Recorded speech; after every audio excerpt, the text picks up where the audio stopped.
Let's talk about Bath & Body Works. They have started opening shops in the UK since last October. They were available in Next for a couple of years, but only a select few things. Whereas I feel like the Bath & Body Works shops that are still part of Next have a lot more available as they would. Of course, I'm really excited because I'm a massive Bath & Body Works fan, although I used to have to get my stuff through eBay and a couple of things through Next as well. But today I want to talk about the Disney Princess collection.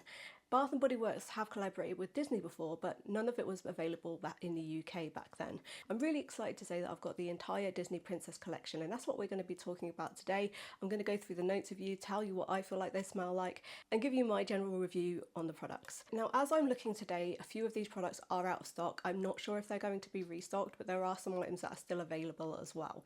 Now, you can get these through eBay as well, but you'll probably end up paying a couple of pounds more as you do on eBay. But yeah, let's get into the scents, and I'll tell you exactly what I think of them. So the first body spray we've got here is Belle, and first of all, can we just say the packaging on all of these products is so beautiful. I absolutely love it. I love the lids as well. So these are notes of rose petals, sparkling buttercup and whipped vanilla. This is a very rose forward fragrance. If you're not a rose lover, then I'm not sure if you're going to like this, but of course, it being Belle, it was going to be quite rose heavy. The buttercup is supposed to be there to give it a green hint, but I'm just getting full-on floral. I'm not really getting a vanilla scent either. I feel like this is just a straight up rose scent. It does smell beautiful, but if you're not a rose person, then I feel like you should pass on this one. But if you do like rose and you love the Disney princesses, I would definitely recommend this. As for longevity, this lasted about 2.5 hours on me and then it went away, which is not too bad. I expect my body sprays to last about 3 hours. I'm not somebody who really minds reapplying body sprays or perfumes, but 2.5 hours is not so bad. This is a definite win for me. I really like this fragrance. The next body spray we have is Rapunzel, and again, the packaging on all of these is beautiful. The notes are glowing sundrop flower, rich nectar and golden musk.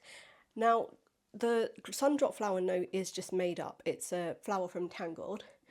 Yes, I did Google that. Just leans straight into the nectar note for me.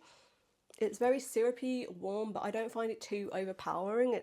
It's actually quite light on the skin, whereas Belle you can kind of smell from a distance, so that's the difference between those two. This one did last about 2 hours on me, so it's not got the best longevity in my opinion, but it does smell really nice. If you're not really smelling any musk, I smell a warm syrupy scent from the nectar, but it's not too overpowering. This is quite a light scent. You have to get quite close to the skin to smell it. If you get annoyed by your fragrances not lasting that long, then maybe give this one a miss. I don't know, see how it works with your body chemistry, but it didn't really last that long on me. 2 hours is okay, but I've got longer lasting body sprays, and whereas Belle you can smell from quite a distance, and it did last just that half an hour extra. Next up we have Mulan. The notes for this are Magnolia Blossom, Fierce Waters and Radiant Apricot.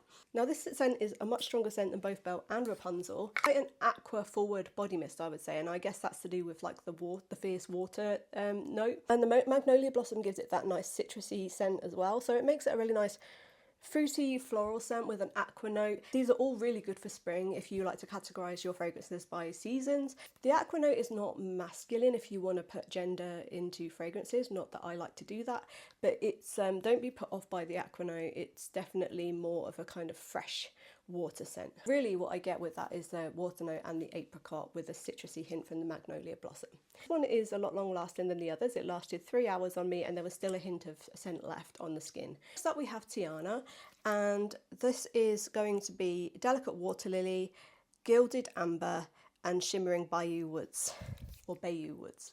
I'm not quite sure how to pronounce that. I probably should have looked it up. I feel like the water lily is strong with this one and is giving a really nice kind of aquatic note. Again, nothing like masculine if you like to put gender in fragrances, but it's definitely a unisex fragrance. I really hate putting gender into fragrances, but there you go. I know what some people find that helpful. I'm getting the woody scent. It does smell kind of green and woody and outdoorsy, but I'm not really getting that amber scent at all. This is a lot stronger than Rapunzel, but it's still a light fragrance. You do have to get quite close to the skin. I'll say the Mulan fragrance was the strongest. This managed to last 2.5 hours on me before the scent completely went away. Again, this is a great scent for spring. We're going into summer now, but these will work in summer as well, and I just can't wait to wear them really. I'll probably wear them all year round, so I don't really categorise my scents. Where haven't I sprayed? Back of the hand. Okay, so next up we have Snow White. I've actually got the travel size of Snow White because they didn't have the full size available, and I will let you know the notes. It's Mystic Red Apple, Ripened Fruits and Enchanted Woods. This is lovely, and I love an apple scent, like a really nice fresh apple scent. And this is just giving me straight up apple. I'm not really getting that woody note. Can't wait to mix this with a caramel fragrance because I'm basic and I love toffee apple or caramel apple scents. This is definitely up there as one of my favourite scents from this collection. I'm a sucker for apple, so this is definitely up there for me. This lasted 3 hours with a hint of fragrance left at the end of it. So again, they're all lasting between the 2 to 3 hour mark. The following 2 fragrances are going to be travel size as well because they were the only ones available to me. The next fragrance is Aurora. The notes in this are soft rose petals, sandalwood dreams and sparkling fairy dust. This is definitely, I've got to say, my favourite one of the bunch. I do smell the kind of the fairy dust. Rose and sandalwood are the prominent scents in this fragrance. Sandalwood adds a really nice warm creaminess to the fragrance that makes it unlike other rose fragrances. It smells slightly vanilla-like, which I would put down to the sparkling fairy dust. Yeah, it's like a creamy vanilla rose. If that makes sense. It's absolutely lovely. This is definitely my favourite of the bunch, probably followed by Life's a Fairytale, spoiler alert, and then Snow White, or those two kind of coming close at a second. Aurora lasted just over the 3 hour mark, which is really good, and you can still smell the fragrance very lightly on the skin, but it was pretty much gone just after the 3 hour mark. Next we have Life's a Fairytale. The notes on this are charming berries, floral fairytale and kingdom woods. Where haven't I sprayed? Let's spray it here. So straight up, this smells like dark frosted berries on me with a hint of vanilla. It makes it a really nice sweet fruity scent. Definitely my second favourite, my joint second favourite along with Snow White, because I'm really bad at ranking things, so I have to have a joint second. Personally, I wish I had a more gourmand scent, but that's me because I'm basic and I love a gourmand scent. But I have to say, I feel like there's a scent there for everybody, whether you like aqua, floral or fruity. And you do get some of those creamy vanilla notes in some of the fragrances as well, such as Aurora and Life's a Fairytale. I happen to like all of these scents for their own different reasons, mainly because I'm an unfussy bitch when it comes to scents. But I mean, there are things that I don't like. Anything with leather in it or anything just smells like old bag on me, so I'm not too keen on those kind of notes. But I do like this collection. I think they've done a really good job. I think the packaging is beautiful. I mean, I'm a sucker for packaging, but if you just care about what's inside, I definitely recommend going and smelling these. If you've got a Bath and Body Works near you. If you're in the Birmingham area, I know there's one in the Bullring that's just opened back in October, so that's worth a look. I think the most disappointing one for me was Rapunzel, but that's because it didn't last very long. And I say disappointing in a very kind of like loose way because, again, I don't mind reapplying my body mists and perfumes, but if you're looking for longevity, Rapunzel, on me at least, wasn't it.